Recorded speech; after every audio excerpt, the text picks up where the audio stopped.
O kaya pati PWD ginamit sa masamang politika. Nangyari ito kaya Mayor Vico Soto ng Pasig.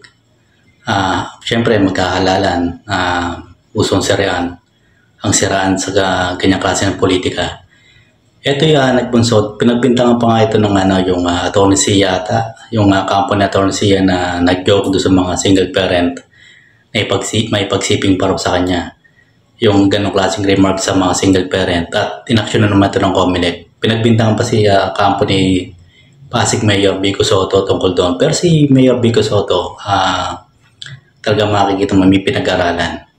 Talagang hindi siya nagpa-bully o hindi siya nagpa-under sa ganong klase ng maduming pagbibintang ayon sa kanya.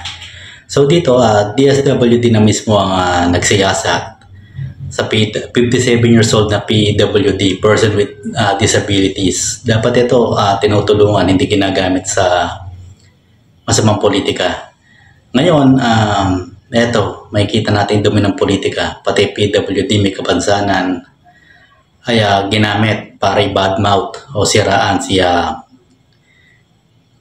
Pasig Mayor Vico Soto. Ngayon, alam naman natin mabait si Mayor Vico Soto at nagamit lang man itong PWD kung totoo yung investigasyon ng DSWD.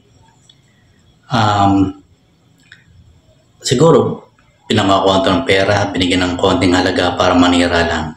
Ang masabi ko lang sa PWD ng mga susunod na mabibiktima ng ganito magagamit sa politika, sana hindi kayo magpagamit sa politika kasi nga, yung iahalal nyo dyan sa local government nyo na mayor o alkalde ay manunungkulan po yan at ayun ang magpapaganda ng inyong program sa gobyerno. Ngayon kung hindi ko rin masisi, syempre nagugutom rin yan, may mga pangangailangan, pero tingnan natin yung long run. Yung short term kasi pag binigyan niya ng konting halaga, nagtagumpay ko sino man nagbigay sa kanya ng pera na yan para manira ng kay Vico Soto, kay Mayor Vico Soto ay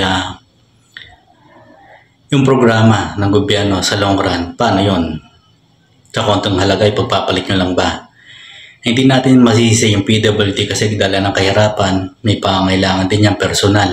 Especially sa pamilya na kung merong pinapakain na apo, hindi natin alam ang kondisyon o background nitong PWD na nagamit.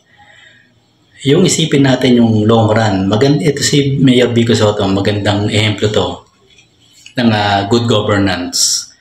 O sakaling maging 40 years old siya, pwedeng maging senador, mayor, susunod sa pangkalahatan, maging presidente, pangkalahatan na ikagaganda ng ating bansa. Mga ganitong klaseng politiko katulad ni Mayor Pasig Mayor Vico Soto, dapat po ay supportan po natin yan kasi pwede maging presidente yan o senador, especially presidente syempre.